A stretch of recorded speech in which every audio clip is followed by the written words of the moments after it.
Hello everyone, I am Lalita Singh and you are going to study science with me in class 7. Today we are going to discuss third part of the chapter 12 that is called transportation in animal and plant. In previous classes we have studied about transportation material, which materials are needed to be transported in case of animal and plant. The first thing that is needed to be transported is oxygen. The second, that is the nutrient material. Okay, means food. And the next is waste material produced by the body and other substances. Clear? Like hormone. Okay, these things are needed to be transported from one place to another because they are utilized by several part of the body. Now, in different kind of animal, we are having different kind of structure. But mainly the transportation of material take place through diffusion in lower developed animal like unicellular animal, amoeba, paramecium, euglena, or multicellular organism which is having lower grade of organization like hydra, okay, algae and fungi. Complex animal are having different mechanism to transport the substances from the one place to another. Like in case of animal, we are having circulatory system, and in case of plant, they are having vascular system. They are totally different from one another. Now, parts of circulatory system are what? Blood, blood vessel and heart.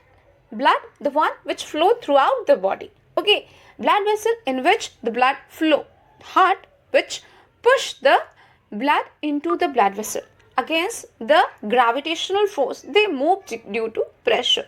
Okay, now what is the function of blood? Function of blood is to supply nutrient and oxygen to every cell of the body. Okay, it also help in removing the waste material, and it also regulate the body temperature and protect against the infectious particle, which is also known as antigen or pathogen. Okay, now types of blood or component of blood is just, we will talk about component first. Component of blood. Blood is made up of two substances. Out of them, one is liquid and the second one is solid. The liquid part of the blood is known as plasma, which is a pale yellow color liquid. Okay, more than 90% of it is having water.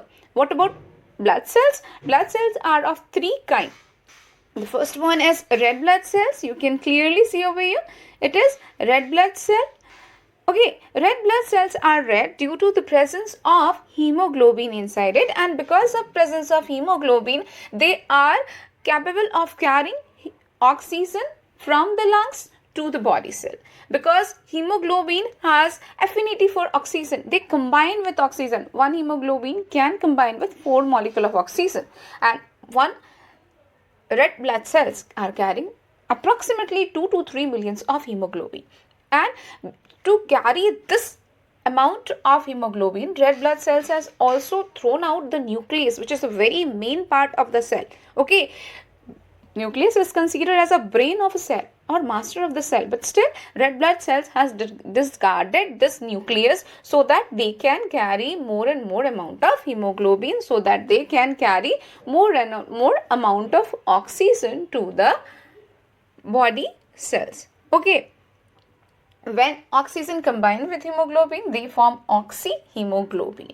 Hemoglobin is also having tendency to combine with carbon monoxide, which is quite dangerous.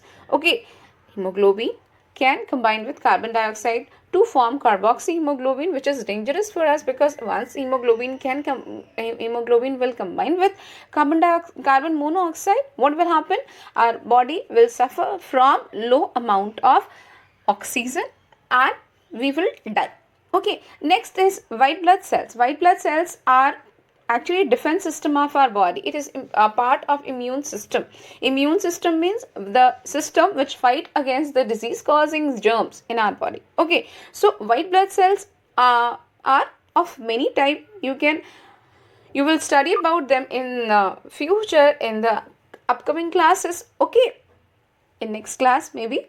Okay, the white blood cells are of different type based on their nuclear structure.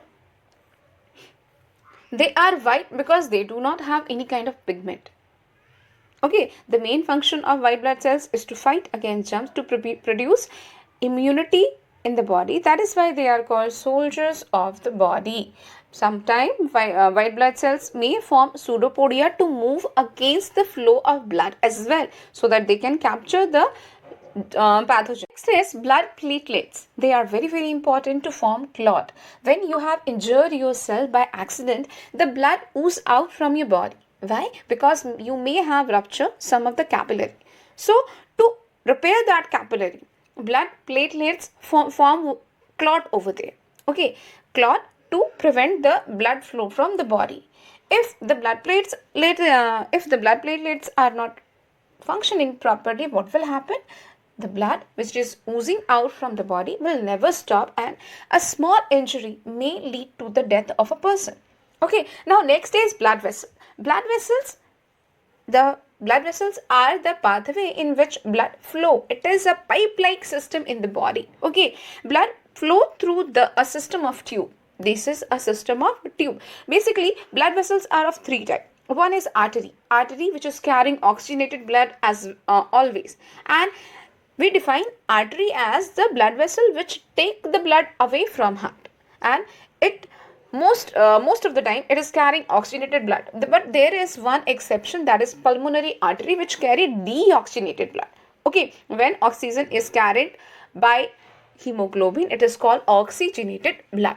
Okay, and arteries are kind of thicker in comparison to vein as well, because they have to withstand more pressure, as the blood is pushed into artery by heart with a great pressure. So to withstand great pressure, the arteries are kind of thick and veins are thinner in comparison to the artery. Okay, understood? Now next is vein. Vein are the blood vessel which carry deoxygenated blood most of the time. Okay, what is the proper definition of vein? Vein are those blood vessels which carry the blood toward the heart. Okay, the blood vessel which carry the blood from the body cells toward the heart is known as vein, and it is thinner because it does not have to feel that much of pressure, because it is collecting the blood from the body cell. Now the last one is capillary. It is kind of very thin wall. Capillaries are very thin wall and very fine structure, very thin structure. Okay, these are basically, the capillaries are basically made up of one layer thickness of the wall of the capillary, not the whole capillary. The wall of the capillary is made up of one cell thickness. You can imagine how they are arranged in the body. Even we are not able to see them through our naked eyes. It is not possible to see all the capillaries through the naked eyes. That is why we get injured, the blood is oozing out, but still we are not able to see any kind of damage in the blood vessels. Okay, understood? Capillaries are what? Actually, arteries get bifurcated and divide into many branches. Artery, see over here, this is artery. Okay, this is artery. It divides into many arterioles, and many arterioles divide into a network-like structure that is called capillary, so that the diffusion of substances may take place, because diffusion always take place through the capillary. You can see over here the capillaries half of the portion of the capillary is red and half of the portion of the capillary is blue. Why? Because red portion of the capillaries are showing that they still carry oxygen, whereas the blue portion of the capillaries are showing that they have lost their oxygen. Deoxygenated blood are present over here. Okay, why it happened? Because the oxygen get diffused from the capillary. Only capillary are capable to diffusing the oxygen from the blood to the cell. Okay, so capillaries are also very, very important. Now about pulse.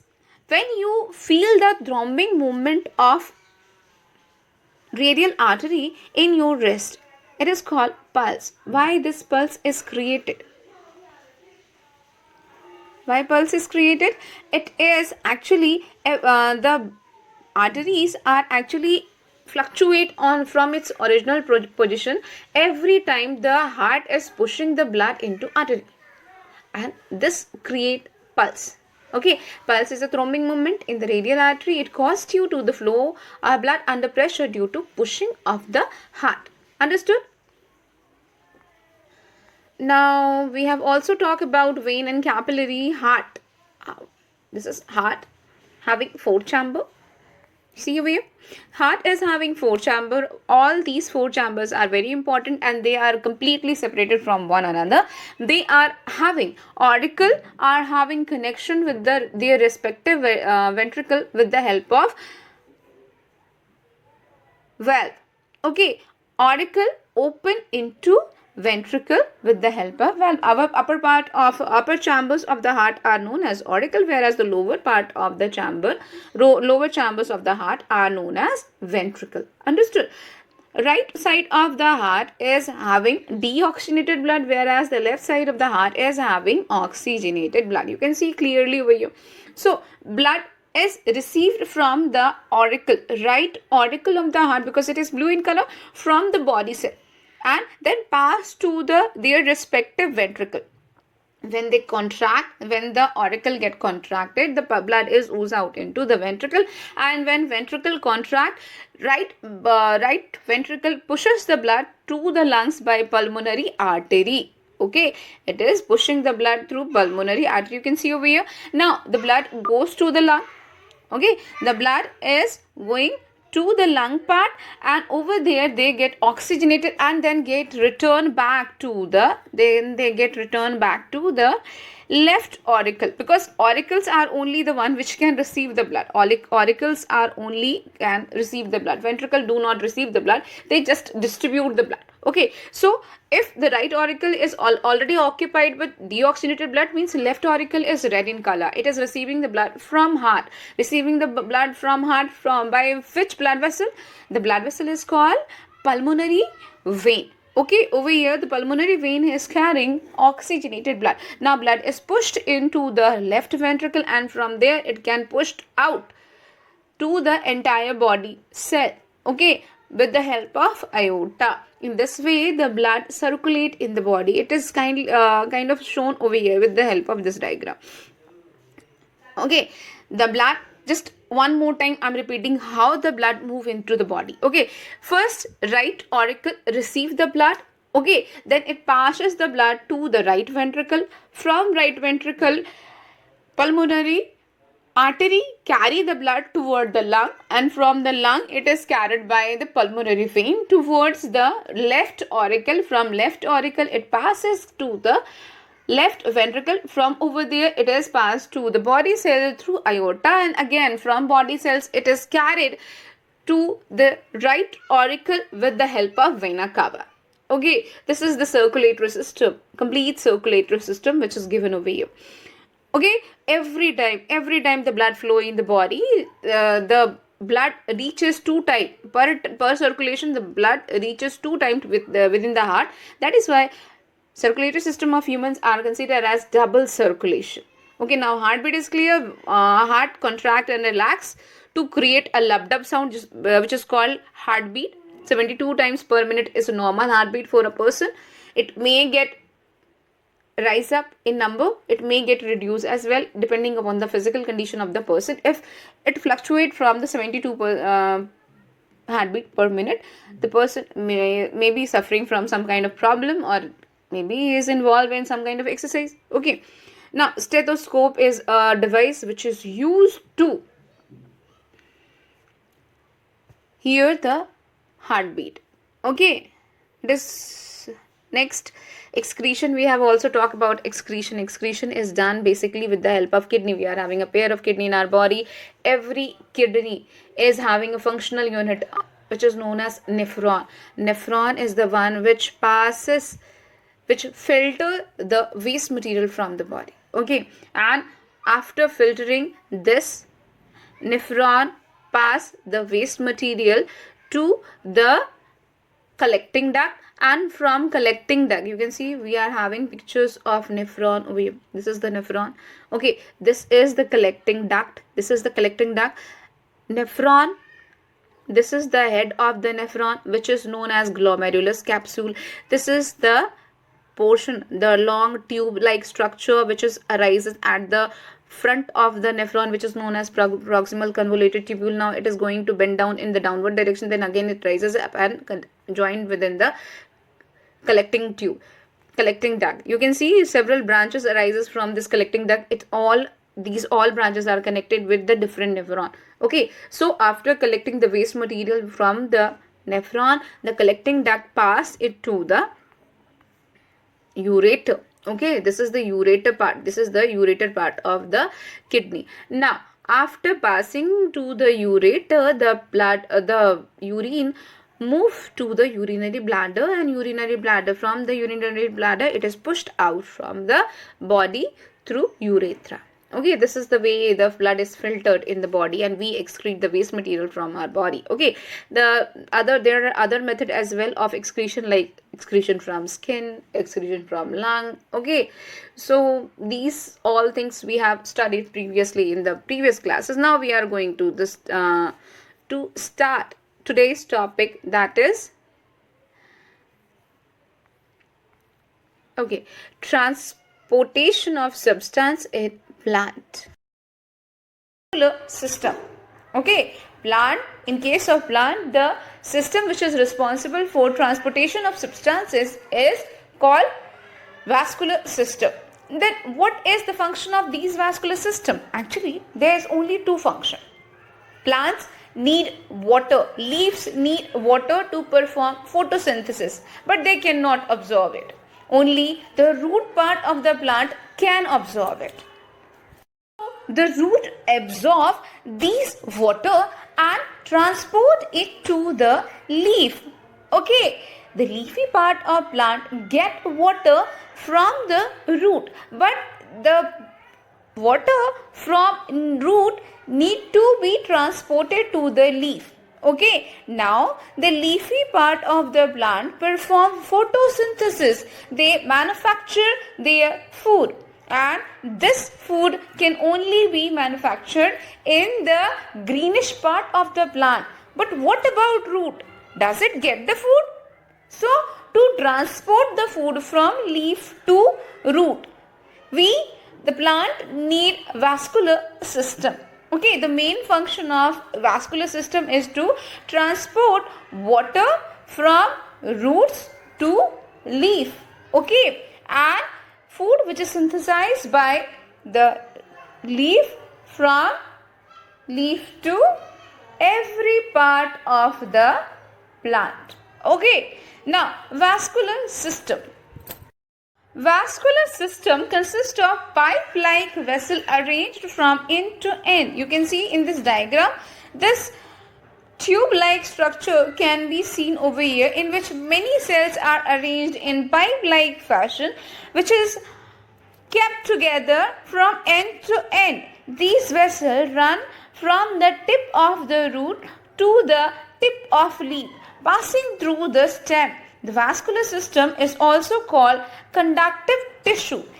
Its cells are called vessel, means the cell which is helpful in transporting the material from one part to another is known as vessel.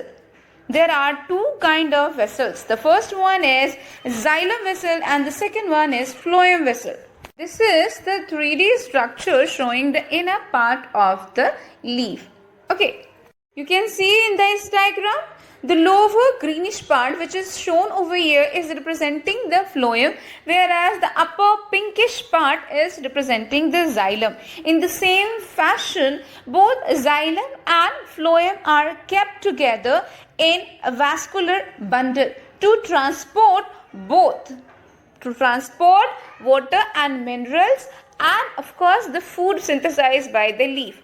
The responsibility of xylem is to transport water and minerals from the root to the leafy part of the plant, whereas the responsibility of phloem is to transport the food from leaf to the other parts of the plant. See over here, this is the TS of a stem. Okay, transverse section of the stem in which vascular bundle can be seen. The structure which is present over here is actually vascular bundle. Okay, vascular bundle we call them because both xylem and phloem are kept together in the same structure.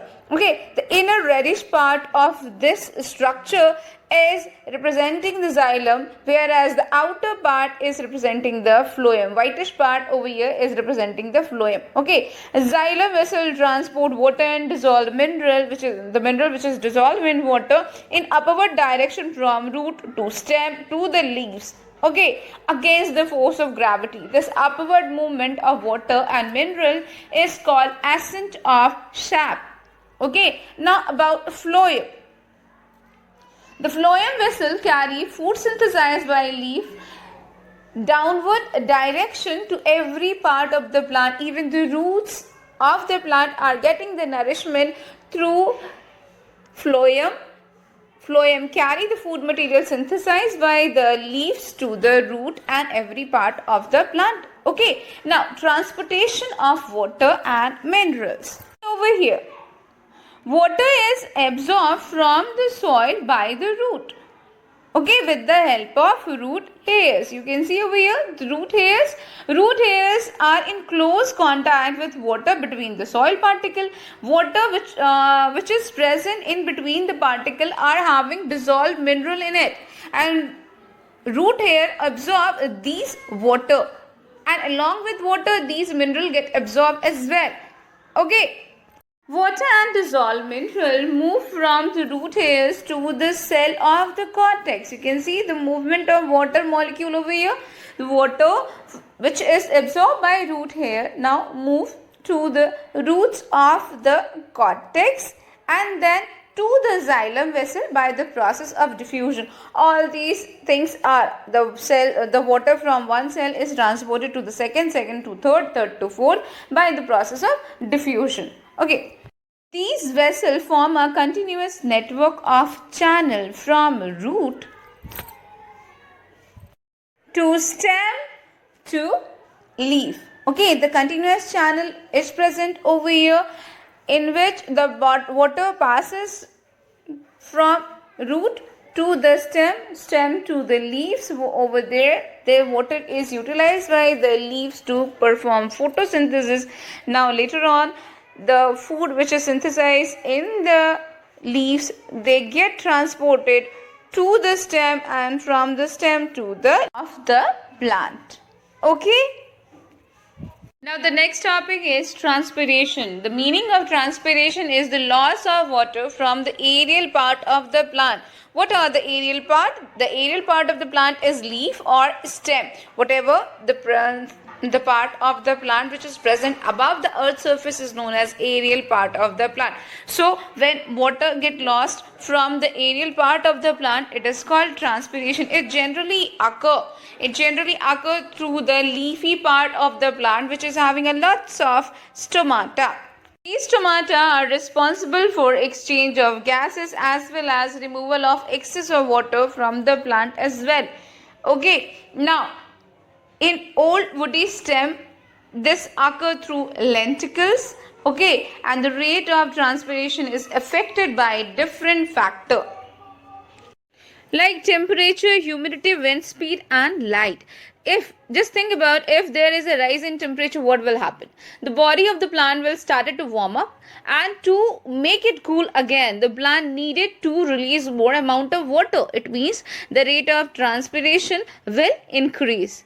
Now second case, if the humidity of the atmosphere increase, means what? The amount of water vapor present in the air is increased. So it means the air is already in saturated condition, so plant will not be able to release more amount of water in the form of water vapor in the process of transpiration. So obviously the rate of transpiration will decrease. Now next is wind speed. If the wind is blowing with a very fast speed, it will take away the water droplet from the atmosphere as well, and just because of it, the plant will be able to release more amount of water from the leaf. It means if there is a wind speed, high wind speed, the transpiration rate will increase. Now next is light. In the presence of light, plant perform photosynthesis, right? During the process of photosynthesis, the stomata of the leaf get opened. If the stomata of the leaf is open, it means the rate of transpiration will also increase. That is clear. The stomata of the leaf has been opened to receive more and more amount of carbon dioxide to support photosynthesis, but in terms they are also losing water vapor. Okay, now importance of transpiration. Transpiration help in upward movement of water and mineral from the root to the leaves by generating transpiration pool. It is very true. Just think about it, the water is moving against the gravity into the plant. So it cannot be done without help. Over here, the water get transpirated. This create a transpirational pool. Means the last cell of the leaf, means guard cell, releases water and it take the water from the mesophyll cell, and in later on mesophyll cells will take the water from xylem, and xylem will take the water from the root cortex, and root cortex will away from root hairs, and root hairs will take the water from the soil. In this way, this continuous chain will transfer the water from the soil to the tip of the plant. Next point. Rate of absorption of water increase when there is a more transpiration. Obviously, when the plant is losing more and more amount of water through transpiration, it means they will absorb more and more amount of water. Third point, transpiration will produce cooling effect which protect the plant from heat of the sunlight. That is why when the heat of the temperature increase, the transpiration rate increase as well. Transpiration help the plant to get cool down. Okay, now let us perform an activity to show the evaporation of water in plant. Over here in activity 7, we are trying to demonstrate the evaporation of water in plant. To perform this activity, we need certain things like a potted plant which is well watered, okay, and a bell jar, a polythene sheets and a thread. Okay, to perform this activity, we will take a well watered plant and which is having broad leaves. Now cover the potted plant with the help of polythene bag and wrap it properly and tie it with the thread. Now place the potted plant into the bell jar as shown in figure. Now let's this setup be in sunlight for half an hour. Okay, after the period of time, just observe that tiny droplets of water can be seen on the inner surface of the wall of the well jar, which is proving that the plant is performing transpiration. Actually, when we have kept the well jar over there, the well jar was quite dry, but now it is having tiny droplet of water. Why? Because the plant leaf has been releasing this water in the process of transpiration. When these water droplet come into contact with the sides of the well jar, inner surface of the well jar, they get condensed. Okay, now next activity number 8. It indicates that plant loses water by the process of evaporation. Okay, to show this, we need to have 2 test tube, water, cotton wool, a young plant, a marker pen and eosin stain. Eosin stain is a stain which color the water. Okay, now to perform this activity, we need to have 2 test tubes. Okay, it with A and B. Now we will fill them with water in equal amount of water. We will pour in these test tube. Then we will add a few drop of eosin stain to color the water. Now we will mark the level of water in test tube again. Okay, now then we will pull out a small young plant from the moist soil and we will wash its root properly. Then we will put the plant into test tube A. Now plug the opening of both of the test tube with cotton wool as shown in figure. Both of the opening are covered with the cotton wool. Clear? Now we will keep this setup open in the sunlight for 1 or 2 days. Okay. After 2 days, what we will observe? We will observe that level of water in test tube A is decreased, whereas level of water in test tube B is same as it is remain unchanged. Can you guess the reason why? Of course, because the